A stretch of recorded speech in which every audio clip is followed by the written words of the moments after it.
Assalamualaikum. Kali ini kita akan membahas tentang non-controlling interest atau kepentingan non-pengendali. Ada beberapa catatan awal. Pertama bahwa setiap PT pasti dipunyai oleh lebih dari satu pihak. Ada pihak mayoritas yang memiliki sebagian besar dan ada pihak minoritas yang memiliki kurang dari 50%. Atas kedua pihak tersebut terdapat konsekuensi pembukuan yang berbeda ketika perusahaan melakukan konsolidasi. Kita melihat hubungan antara kepemilikan saham dan kontrol pada sebuah perusahaan. Pertama adalah ketika kepemilikan di bawah 20%, maka dianggap sebagai passive investment dan metode yang digunakan adalah fair value method.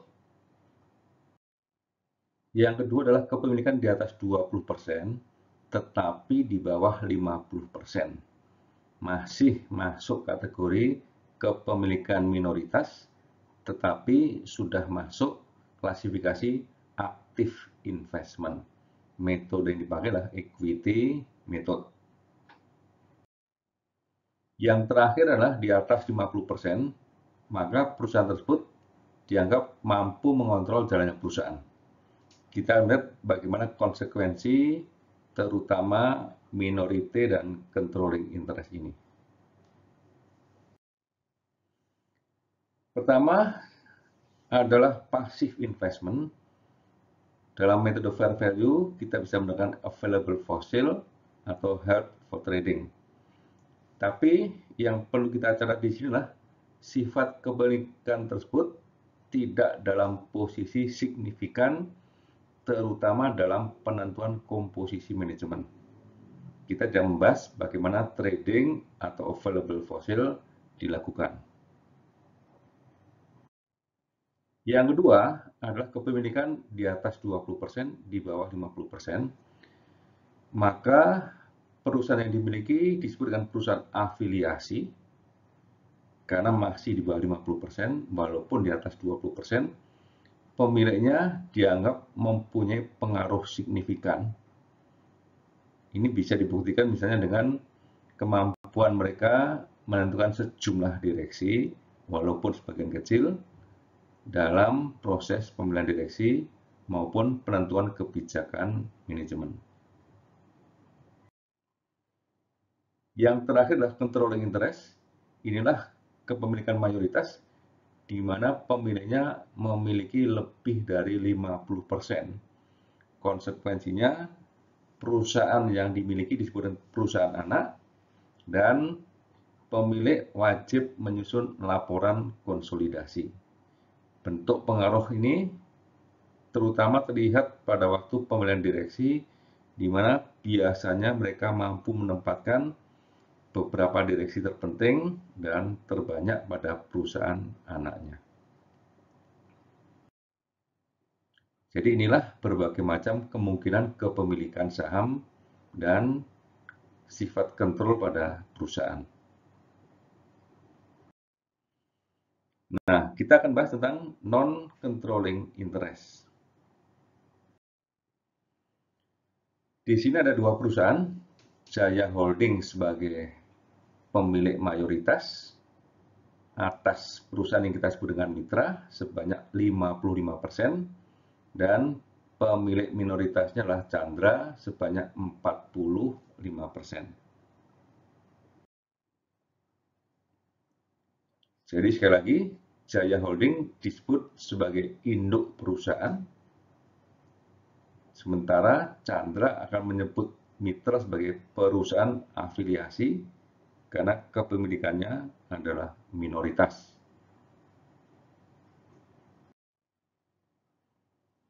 Kemudian laporan konsolidasi, kita lihat di sini bahwa Jaya Holding sebagai induk akan diwajibkan menyusun laporan keuangan konsolidasi.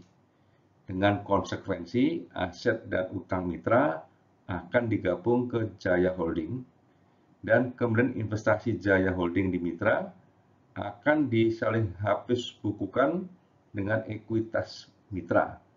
Sehingga pada waktu digabungkan, bagian yang overlap sudah dihilangkan. Nah, jadi inilah hasil dari konsolidasi,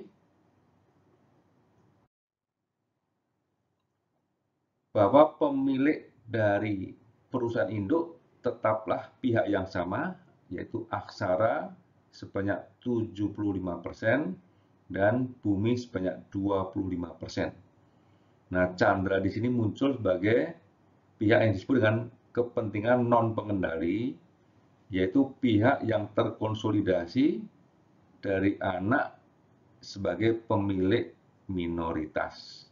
Jadi bukan pemilik di induk, tapi pemilik minoritas di anak perusahaan yang terkonsolidasi. Jadi Chandra ini sekali lagi tidak memiliki saham di induk, hanya ikut terkonsolidasi karena mempunyai sejumlah porsi kepemilikan minoritas di anak perusahaan. Chandra sekali lagi disebut dengan non-controlling interest atau non-pengendali ketika laporannya terkonsolidasi di holding company. Jadi inilah gambaran keseluruhan dari proses sebelum dan sesudah konsolidasi. Ada beberapa catatan akhir. Jadi ada dua posisi. Pemilik 50% saham di perusahaan lain disebut dengan induk, dan perusahaan yang dimiliki disebut dengan perusahaan anak. Sebaliknya, perusahaan yang memiliki kurang 50% disebut dengan pemilik minoritas, kemudian perusahaan yang dimilikinya disebut dengan perusahaan afiliasi. Pada contoh ini, kita tidak bicara bagaimana mengkonsolidasikan laporan keuangannya, laba rugi, arus kas, dan neracanya. Suatu saat mungkin kita akan membuat dalam bentuk video yang lain. Demikian, semoga bermanfaat. Wassalamualaikum warahmatullahi wabarakatuh.